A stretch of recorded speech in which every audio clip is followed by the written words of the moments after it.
잘 오셨습니다. 오늘 하나님 말씀은 로마서 8장 14절에서 17절까지 보겠습니다.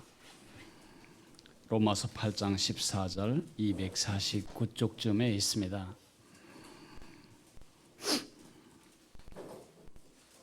로마서 8장 14절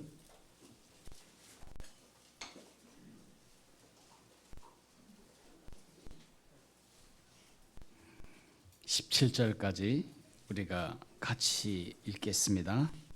무릇 하나님의 영으로 인도함을 받는 사람은 곧 하나님의 아들이라. 너희는 다시 무서워하는 종의 영을 받지 아니하고 양자의 영을 받았으므로 우리가 아빠 아버지라고 부르짖느니라. 성령이 친히 우리의 영과 더불어 우리가 하나님의 자녀인 것을 증언하시나니 자녀이면 또한 상속자 곧 하나님의 상속자요 그리스도와 함께한 상속자니 우리가 그와 함께 영광을 받기 위하여 고난도 함께 받아야 할 것이니라. 아멘. 로마서 8장 1절은 정죄 없다. 너희를 죄인이라고 선언하거나 정죄하거나 비난할 존재가 없다. 8장 끝절은 누구도 갈라낼 수 없다. 누구도 너희를 하나님의 사랑에서 분리해낼 수 없다. 그 중간 2절에서 38절까지는 누구도 너희를 이길 수 없다.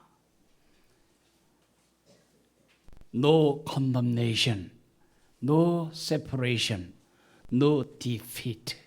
우리는 이미 받아놓은 밥상처럼 승리를 보장받고 약속받은 상태에 지금 여행을 계속하고 있습니다. 이 승리를 어떤 사람은 내 것으로 누리지만 어떤 사람은 이겨놓은 싸움도 지면서 살아갈 수가 있습니다. 이 승리를 내 것으로 누리는 방법이 뭐라고 그랬죠? 확신과 성령이라고 말했습니다. 저는 오늘부터 내일 모레 세 차례에 걸쳐서 성령께서 주시는 세 가지 확신에 대해서 말하겠습니다. 확신, 성령, 두 가지 무기가 우리가 이겨놓은 승리를 내 것으로 누릴 수 있는 방법이라면 세 가지 성령께서 주시는 확신, 이것을 붙들고 살아야 합니다. 오늘 첫째로는 우리가 가져야 할 정체성에 대한 확신, 이것은 우리가 꼭 붙들어야 할 확신이기 때문에 성령께서 오늘 이 성경에 기록해 놓은 것입니다. 심리학자들은 이렇게 말합니다. 내가 누구라고 생각하느냐가 내 행동과 내 삶 결정한다. 그렇죠. 내가 못난이라고 생각하면 못난 생각하고 못난 짓 해도 부끄럽지 않은 것입니다.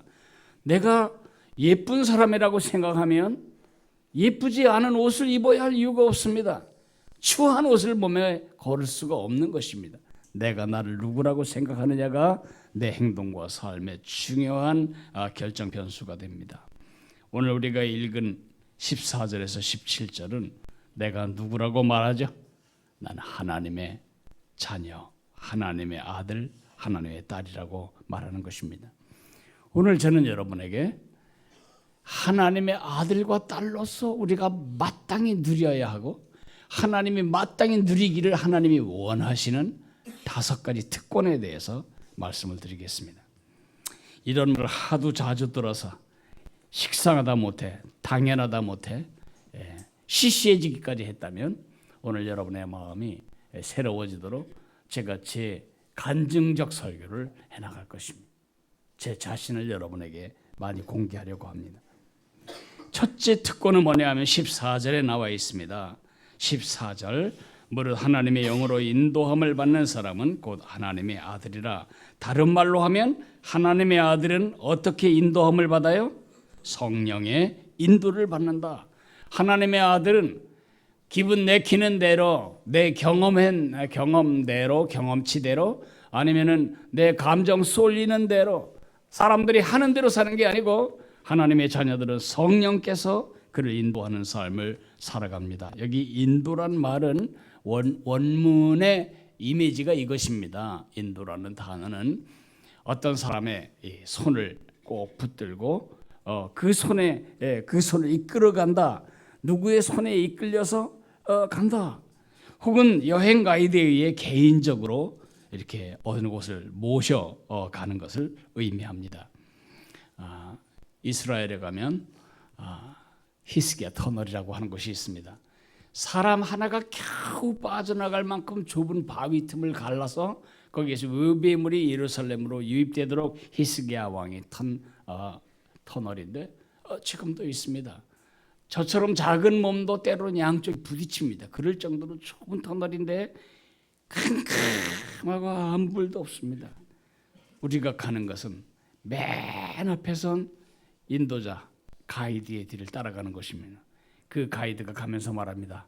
푹 꺼집니다. 여기 머리 조심하세요. 여기 어떻게 됩니다. 여기는 깊습니다. 그 이야기를 우리는 계속 들으며 뒤로 전달하면서 그 긴 터널 한 45분을 통과하게 됩니다. 그것이 성령께서 우리를 인도하신다라고 말할 때 이미지가 되겠습니다.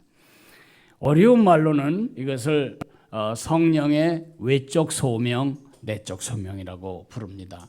여러분이 어떻게 주님을 알게 되었죠? 누군가가 복음을 전해 주었습니다.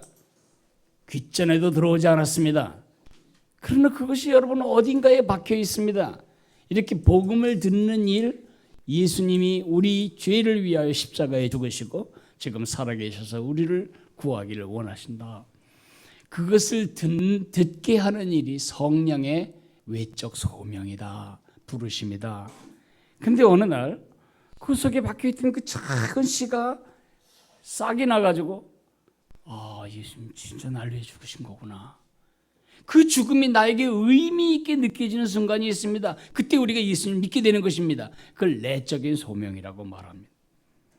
우리가 예수님을 구세주로 믿은 것도 성령께서 우리 손을 붙잡아다가 예수님과 만나게 해주셨기 때문에 우리가 예수님을 구세주로 믿게 된 것입니다. 그러나 예수님을 구세주로 믿은 것으로 성령님은 여러분 안녕히 가세요. 네, 이제 사명 끝났습니다. 그렇게 하는 게 아니고 평생을 떠나지 아니하고 우리와 영원토록 계신데 우리 안에서 보혜사로 계십니다. 예수님이 약속하신 대로 내가 세상 끝날까지 너희와 항상 함께 있을 것이다. 예수님이 어떻게 함께 계시죠? 구멍 뚫어진 몸을 가지신 그분은 지금 하나님 우편에 계시지만 그분이 오순절에 보내주신 그분의 영이 우리 안에서 마치 여행 가이드처럼 태산을 넘어 험곡을 걸어가고 있는 우리의 길을 인도하고 계시다는 것입니다. 삶은 어렵고 불확실합니다. 삶은 두렵고 답답합니다. 그러나 여러분이 여기까지는 잘해왔는데 앞으로는 어떨지 자신이 없어. 그런 말은 정말 건방 떠는 말입니다.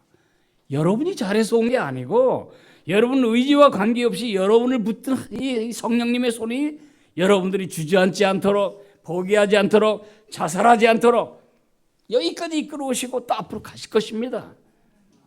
내 의지와 상관없이 하나님의 자녀의 삶은 성령님의 의에 이끌려지고 있는 것입니다. 한번 지난 날을 잠깐 회상해 보십시오. 그러면 그 성령님이 나를 이끌고 오셨다는 것을 부인할래야 부인할 수 없이 느끼게 될 것입니다. 달팽이가 지나간 자국에 궤적이 남듯이 여러분 삶에 성령님의 인도의 궤적이 분명히 느껴질 것입니다. 그게 하나도 없다면 아직 거듭나지 않은 사람입니다. 생각해 보십시오. 제가 1974년에 72년에 예수님을 믿고 74년에 신학대학에 들어올 때까지 정말 창자를 가위로 끊는 것 같은 많은 핍박을 당했습니다. 신학교에 와보니 엄청나게 실망스러운 것입니다. 저는 신학교에서 주님께 자기 인생을 드리는 젊은이들은 오줌도 안 싸는 줄 알았습니다. 와보니 이건 양반 출신이 나만큼도 안 되는 거야. 말하는 거나 행동하는 거나 얼마나 상놈 같은지 이런 제 마음에 깊은 실망이 있었어요. 아, 이건 수준이 안 되는구나. 이런 건방진 생각이 있었어요.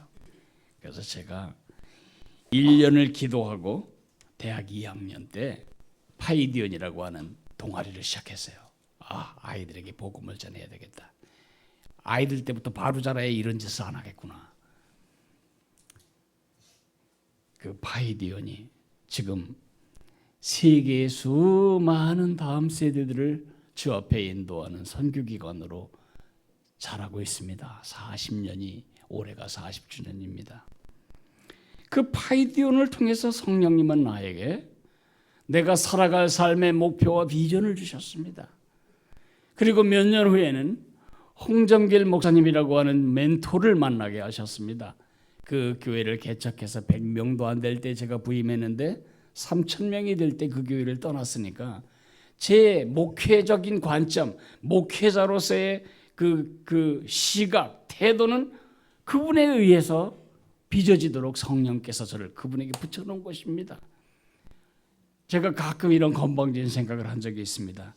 홍 목사님이 설교하시다가 열정적으로 설교하다가 혹시라도 뇌졸이 너무 충격을 받아가지고 심장이 멎으면 그 다음에 어떻게 되나, 내가 올라가서 그 다음 말을 계속 설교할 수 있겠다, 그럴 생각이 들 만큼 정말 한 목회자의 깊은 인격적인 영향을 제가 받았습니다.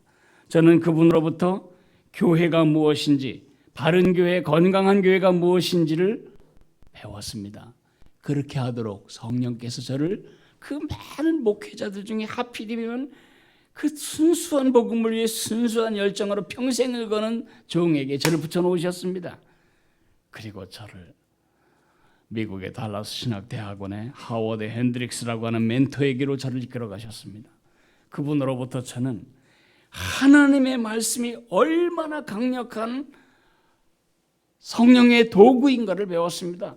말씀에 대한 헌신, 말씀에 대한 신념, 말씀에 대한 믿음을 그분으로부터 배웠습니다. 그리고 트리니티 신학대학원에 와서 테드 워드라고 하는 교육학 박사의 교수님으로부터 교육학 박사 과정을 하면서 어떻게 내가 아는 진리와 내가 사는 삶을 통합하는가, 그 통합의 안목을 키웠습니다. 저는 아무것도 없는 상황 속에서 거기서 진리를 찾아낼 눈을 가지고 있습니다. 제가 가진 게 아니고 성령께서 그 어르신을 통해 제 눈을 개발하는 것입니다. 그리고 세대로 교회를 개척하게 하셨습니다. 저는 목회와 교육을 통합함으로써 한 사람이 겉만 끝으로는 종교인이 아니고 정말 참 예수지자로 자라가게 되는 교육 목회에 지금 일을 할 수 있도록 여기까지 이끌어 주셨습니다. 그리고 그 목회를 지금 많은 형제들이 지금 모방하며 따라오고 있습니다. 자, 짧은 몇 정거장을 얘기했지만 성령께서 제 인생을 이끌어 가시는 방향이 보이지 않으십니까? 성령께서는 하나님의 자녀인 우리의 길을 손을 꼭 붙들고 가십니다. 지금까지는 어떻게 겨우겨우 꾸려왔지만 앞으로 어떻게 될지 나도 모르지. 그건 불신입니다. 지난 10년보다 앞으로 10년이 훨씬 좋을 것입니다. 아멘. 내가 잘할 것이기 때문이 아니고 나를 이끄시는 주님이 내 삶을 이끌어가고 계시기 때문입니다. 두 번째로는 두려움이 없는 자유를 하나님의 자녀로서 우리는 누리게 됩니다. 15절 상반절에 보면 너희는 다시 무서워하는 종의 영을 받지 아니하였다고 말하고 있습니다. 너희는 다시 무서워하는 종의 영을 받지 않았다. 우리 하나님은 십자가 위에서 우리의 노예 증서를 찢어버리시고 거기에 입양 서류를 우리에게 주셨습니다. 우리는 더 이상 노예가 아니라 더 이상 비참한 두려움, 공포 속에서 사는 삶을 살 필요가 없는 하나님의 양자가 되었습니다. 우리의 삶은 이러다 내가 하나님께 이제 한번 된탕 맞지 이런 두려움 속에 매여 사는 것이 아닙니다. 하나님이 내 삶을 뒤집어 엎으면 나는 어떻게 되지? 그런 염려 가운데 사는 것이 아닙니다. 우리 하나님이 우리에게 짐이 된 사람이 있습니까? 하나님이 너무 무서운 사람이 있습니까? 하나님이 언젠가 지금 내가 겨우겨우 유지하고 있는 사람을 뒤집어 엎을까봐, 깨박치실까봐, 깨트려버리실까봐 하나님이 짐이 된 분은 안 계십니까? 속지 마세요. 그건 사단의 거짓말입니다. 여러분은 그럴 계획을 가지고 계십니까? 여러분 자식을 언젠가 내가 쥐약 먹여 죽이겠다 그런 생각하고 계십니까? 여러분 자녀를 어느 날 고속도로에서 창문을 열고 바깥으로 걷어차겠다 그런 결심을 하고 계신 아버지가 있습니까? 악한 우리도 그런 생각을 안 하는데 어떻게 자기 아들을 십자가에서 여러분과 맞바꾼 그 사랑의 하나님이 우리를 그렇게 죽일 거라고 망가뜨릴 거라고 그렇게 두려워하고 그렇게 하나님을 짐으로 생각합니까? 디모데후서 1장 7절에 바울 사도는 이렇게 말합니다. 하나님이 우리에게 주신 것은 두려워하는 마음이 아니요 오직 사랑과 능력과 근신하는 마음이라. 우린 사랑의 마음으로 사는 것입니다. 우린 힘있게 살아가고 하나님의 뜻이 무엇인지를 분별하며 살아가는 황손이 되었습니다. 물론 예수 믿은 다음엔 아무것도 안 해도 되고 날마다 놀고 즐겁게 산다? 아닙니다. 여러분 황제의 아들은 날마다 술 먹고 주색 잡기에 빠져 삽니까? 그 사람은 황손이 아닙니다. 황제의 자식들은 황제의 자녀에 합당한 아주 혹독한 훈련을 우리가 보지 않는 커튼 뒤에서 받는 것입니다. 우리가 황제의 아들로서 우리가 예배합니다. 우리 스스로 영적으로 자라기 위해서 말씀도 읽고 기도도 하고 부단히 노력합니다. 그리고 우리가 교제도 하고 우리가 섬기기도 하고 우리가 복음도 전합니다. 그러나 그 책임이라고 하는 것은 하늘나라의 노예로서의 의무와 책임이 아니라 아버지의 유업을 할당받을 권리를 가진 아들로서의 우리가 감사함으로 감당하는 우리의 사랑의 표현이고 영광의 특권입니다. 우리는 노역을 하지 않습니다. 우리가 교회에서 이런 일 저런 일로 땀 뻘뻘 흘리며 섬기지만 그거를 1시간 일당 시급 몇 천 원에 아르바이트로 생각하면 합니까? 그렇다면 저부터 시작해서 지금 다 그만두게 됩니다. 우리가 땀을 뻘뻘 흘리며 남 보지 않는 것에서 숨은 노력으로 숨은 시간을 주 앞에 드리며 헌신할지라도 그걸 기쁘게 생각하고 영광스럽게 생각하는 이유는 이것이 아버지를 사랑하는 일이라고 생각하는 아들의 마음이기 때문입니다. 두려움이 없는 자유를 누리게 됩니다. 여러분 중에 내가 이렇게 자꾸 안 풀리고 뭐가 자꾸 꼬이는 걸 보면 이게 뭐가 있어요. 점쟁이 갔더니 점쟁이가 하는 말이 이름이나 보고만 그려. 이름에 받침이 하나도 없어. 그러니까 그렇게 다 새나가지. 그래 이름 바꿔. 받침 다 있는 걸로. 철근, 양철근 그렇게. 양처그 그럼 다 빠져나가니까. 그럼 또 이름 바꾸고. 이사 가는 날도 혹시 빨간 달력에 손 없는 날이 언젠가 그런 거 따지고 그러지 마세요. 이사 갈 때 손 있는 날 그걸 모르겠지만 혹시 안다면 손 있는 날 가세요. 그 손 있는 날 이사 가면 얼마나 아저씨들이 친절한지 몰라요. 우리는 귀신 눈치 안 봅니다. 우리 누구 눈치도 보지 않습니다.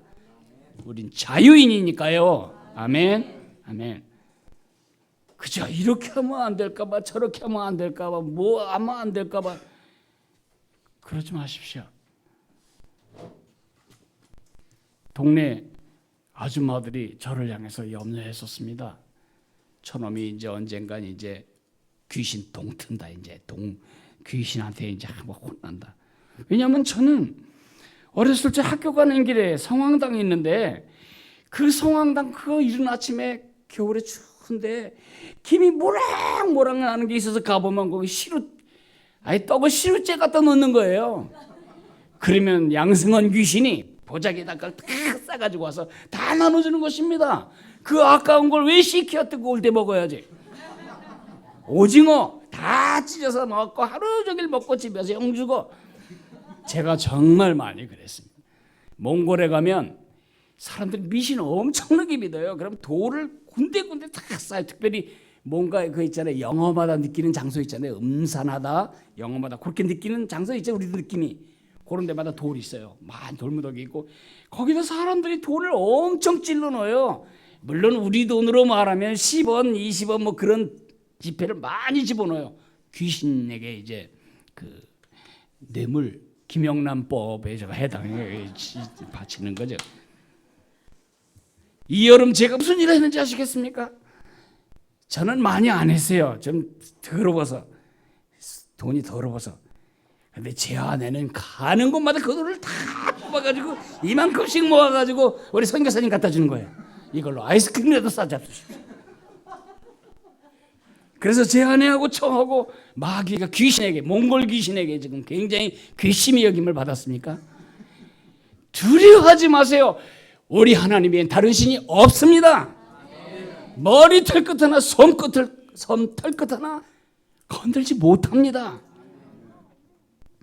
두려움이 없습니다. 세 번째로는 15절 하반절에 양자의 영을 받았으므로 우리가 아빠 아버지라고 부르짖느니라.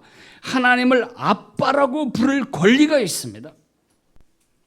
내가 처음 교회에 나와서 아주 충격을 받은 것은 사람들이 나는 있는지도 모르는 하나님을 보고 아버지 하나님 뭐 그렇게 말해요. 그리고 아바 아버지 막 그러는데 아바는 뭔가를 몰랐어요.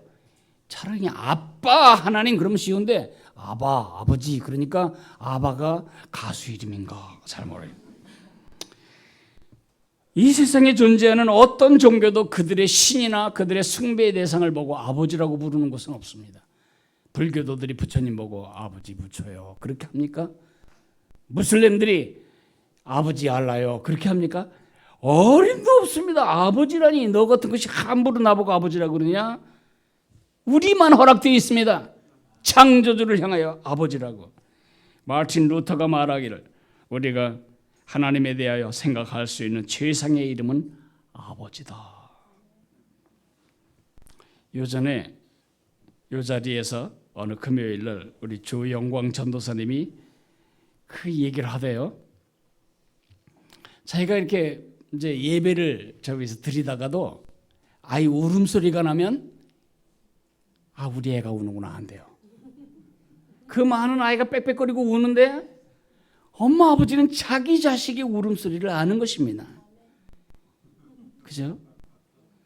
잠실역에 사람들이 막 벌떼같이 왔다 갔다 해도 아버지 어디선가 불리는 내 아들의 소리는 어떤 소리보다 크게 들리는 것입니다. 힘들고 어려울 때 여러분의 아버지 그 탄식어린 그 아버지의 부름이 아버지이신 하나님의 귀에는 엄청 크게 들리는 것입니다. 우리가 이렇게 아빠이신 하나님께 부를 때 그 아버지는 우리의 음성을 압니다. 저는 비가 오나 눈이 오나 1년 365일 어느 날 어디에서 잠을 자든 상관없이 제 규칙이 하나 있습니다. 아침에 일어나서 제 아내하고도 말하지 않습니다. 제 아내가 뭐라고 물어도 응 뭐 이러고 대답하지 않습니다. 맨 아침에 첫 아침을 여는 제 의식이 있습니다. 하나님께 제일 먼저 말하는 것입니다. 근데 1년 365일 똑같습니다. 10년 동안도 똑같았고 20년 동안도 똑같았습니다. 오늘도 그랬습니다. 내일도 그럴 것입니다. 아버지, 저는 아버지께 누구죠? 그리고 잠시 기다립니다. 그러면 하나님이 제 마음에 하나님의 말씀 성경 구절로 떠오르게 하십니다. 너는 내가 사랑하는 내 아들이란다. 내가 너를 기뻐하지. 어서 많이 들었죠? 예수님께 하신 말씀이잖아요.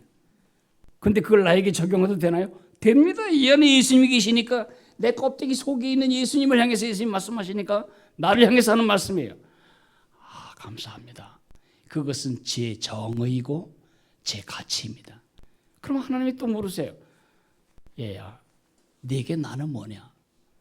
하나님은 제가 마음을 다하고 뜻을 다하고 성품을 다해 사랑해야 할 제 아버지이십니다.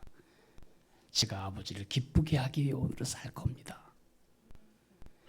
하나님이 내 아버지시고 내가 하나님의 자녀라는 사실만큼 이 세상의 슬픔과 고통과 외로움과 갈등을 이겨나갈 다른 힘이 없습니다. 그것이 확실하지 않기 때문에 별 시시껍절한 것으로 자기 가치를 확인하고 싶어 하는 거죠. 네 번째 특권은 뭐냐? 내적인 확신입니다. 16절을 봅니다. 성령이 친히 우리 영과 더불어 우리가 하나님의 자녀인 것을 증언하시나니, 우리가 하나님의 자녀라는 것을 내가 1000번을 하나님 내 아버지시다. 나는 하나님의 자녀다. 너는 하나님의 자녀다. 나는 하나님의 자녀. 하나님의 자녀고 말고 하나님의 자녀지. 그렇게 1000번을 반복하고 나니까 하나님의 자녀 같아져서 하나님의 자녀라고 주장하는 것이 아닙니다. 우리가 하나님이 내 아버지라고 말할 수 있는 증거는 성령께서 내 안에 주시는 증거입니다. 사실 그 여자가 우리 엄마라는 증거가 있어요? 여러분 기억해요? 여러분 낳아준 그 여자분이 여러분 엄마라는 거? 기억이 안 나시죠? 엉덩이 두들겨 맞은 생각만 그것도 안 날 거예요. 근데 자꾸 옆에 있는 사람들이 이분이 네 엄마다, 이분이 너 엄마다, 이분이 너 엄마다, 진짜 이 엄마가 너 낳았다. 옆에 증인들이 말해주니까 그 여자분이 진짜 내 엄마구나. 그렇게 알잖아요. 내적으로 하나님이 내 아버지시다. 너는 하나님의 자녀라니까. 그렇게 강력하게 증언하는 내적인 증인이 누구라고요? 성령님이시라고요. 사단이 할 수 있는 일이 있습니다. 사단은 여러분을 향해서 참소할 수 있습니다. 그게 답니다. 참소란 말이 무슨 말인지 너무 어렵죠. 참소란 말은 사전을 찾아보면 어떤 사람이 다른 사람을 해치려고 거짓으로 죄가 있는 것처럼 꾸며서 윗사람에게 일러 바치다, 그런 뜻입니다. 거짓이 없는 사람을 거짓이 있는 것처럼 모해하고 헐뜯는 것입니다. 사단이 우리에게 할 수 있는 한 가지 일이 있다면, 솜털 끝 하나 못 건드리는 그놈이 할 수 있는 일이 있다면 참소하는 것입니다. 계속 우리를 위해 정죄하는 것입니다. 네가 하나님의 자녀면 나도 하나님의 자녀겠다 이거야. 네가 한 짓을 내가 알고 너도 알고 주변에 몇 사람이 알고, 너 그때 그 실수 때문에 얼마나 많은 사람들이 피눈물 흘리는 줄 알아? 이거사?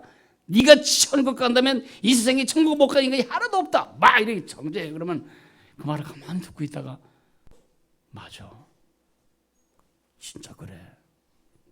그렇게 가면 여러분이 낚이는 겁니다. 사단이 할 수 있는 짓은 그 짓밖에 없습니다. 속을 뒤집어 놓습니다. 그렇게 한 사람도 이렇게 말합니다. 너 나이가 몇이지? 벌써 50이 넘었는데 50이 넘어서 얼마나 벌어놨어? 뭐 해놓은 게 있어? 너 인격이 얼마나 돼? 예수님이 지금 20, 30년이 된 사람이 인격이 그거밖에 안 되냐? 뭐 해놓은 게 있고 뭐 가진 게 있고 뭐 된 게 있냐 이놈아. 막 이렇게 할 때 또 이래. 맞아 난 헛살았어. 아이고 영웅정 읽어보면 난 인간도 아니야. 신앙의 간증, 위대한 간증집을 읽어보면 나는 지옥에 속한 사람이야. 막 이러면서 스스로 깔아앉는 거예요. 속지 마세요. 여러분의 가치는 여러분이 가진 거, 여러분이 한 거, 여러분이 된 거, 여러분이 이루어 놓은 거에 있지 않아요. 여러분의 가치는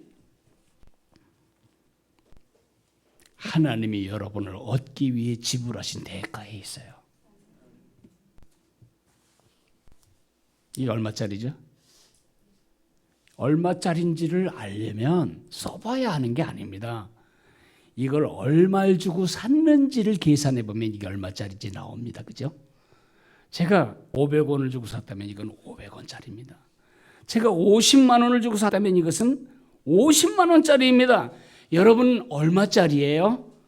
십자가에서 그 아들을 버리신 그 아들을 지불하실 만큼 여러분은 하나님에게 가치 있는 존재. 얼마만큼? 예수님만큼. 예수님께 여러분은 얼마짜리예요? 자기 생명만큼. 적어도 하나님 보시기에 여러분은 예수님만큼 중요한 사람. 예수님께 여러분은 그의 생명만큼 중요한 사람. 그런 확신을 누가 주시냐 하면 성령께서 주시는 것입니다. 그 확신을 거부하고 성령께서 말하는 걸 거부하고 아니야, 사탄이 하는 말이 마음에 더 들어. 나는 거지야. 나는 아무것도 된 것도 없고 나는 인생 헛살았어. 그래서 자기 가치를 증명해 보려고 되지도 않을 형편도 안 되게 외제차를 사서 끌고 다녀야 사람들이 나를 귀하게 볼 줄 아는 이런 아주 부끄러운 그런 삶을 우리가 살아서는 안 되는 것입니다. 명품 신발이 여러분을 명품으로 만든다면 정말 불쌍한 인생 아닙니까? 응? 아파트의 종류로 여러분의 가치가 결정된다면 우린 정말 비참한 사람입니다. 아무와 관계없이 성령님이 우리에게 말하십니다. 너는 하나님의 자녀다. 마지막으로 하나님 가족 안에서 상속자의 권리를 갖게 됩니다.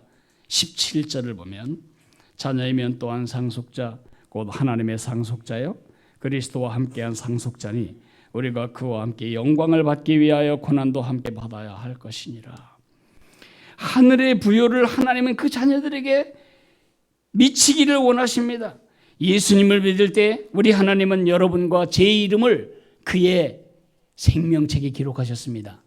하나님은 돌아가시는 분이 아니지만 인간의 예를 든다면 하나님의 유언장에 그 자기 재산을 상속받을 아들의 이름에 여러분의 이름, 내 이름 다 집어넣으신 것입니다. 하나님이 무슨 재산을 가지셨는데요? 온 우주 만물이 그분의 것입니다. 시편 50편 12절에 세계와 거기에 충만한 것이 다 내 것이다. 역대상 29장 11절 12절 여호와여 위대하심과 권능과 영광과 승리와 위엄이 다 주께 속하였사오니 천지에 있는 것이 다 주의 것이로소이다. 여호와여 주권도 주께 속하였사오니 주는 높으사 만물의 머리이심이니이다. 부와 귀가 주께로 말미암고 또 주는 만물의 주제가 되어서 손에 권세와 능력이 있사오니 모든 사람을 크게 하심과 강하게 하심이 주의 손에 있나이다. 다윗이 어떻게 그런 삶을 살았을까? 자기가 그 하나님의 상속에 몫이 있는 사람이라는 사실을 알았기 때문에 그 쫓기는 도망자의 삶 속에서도 그는 비루하게 살지 않을 수 있었던 것입니다. 이 땅에서 이것은 천국 가서 누려야 할 몫이 아닙니다. 바로 이 땅에서 누리기도 하는 것입니다. 완전한 것은 천국에서 누리겠지만 이 땅에서도부터 누려야 합니다. 빌립보서 4장 19절에 너희 하나님이 그리스도 예수 안에서 영광 가운데 그 풍성한 대로 너희 모든 쓸 것을 채우시리라 말씀하십니다. 우리 교회를 잠깐 생각해 보겠습니다. 제가 늘 이렇게 기도했습니다. 아버지, 우리 모일 곳 좀 주시겠어요? 14년 전에, 정확하게 말하면 15년 전 10월 3일 날 이런 교회 공동체 하나 시작해야 되겠다. 5분의 지금 우리 권사님들이 되어 계신 5분의 여선생님들과 함께 기도할 때 모일 때가 있어야죠. 그래서 어디서 모였게요? 제 바이디온 사무실 그 조그만 소파 위에서 모였습니다. 그런데 하나님 우리에게 모일 것을 주세요. 그래야 교회가 되지 않겠어요? 근데 제 강의를 듣던 유치원 선생님이 제게 말하는 것입니다. 자기는 유치원에 지하실이 있는데 거기서 하라고. 우리 돈이 하나도 없는데요. 괜찮아요. 제가 공짜로 빌려드릴게요. 그래서 우리가 행당동 베델 유치원 지하에 간 것입니다. 그런데 우리가 창립 예배를 드리고 나자 곧바로 동네에서 민원이 일어나가지고 부녀회장들이 저를 소환해서 제 눈을 다 빼는 줄 알았어요. 손가락을 찌르가면서. 그래서 제가 말했어요. 한 달 후에 나가겠다. 각서쓰래. 목사 말을 못 믿으면 누구 말을 믿습니까? 목사 못 믿어.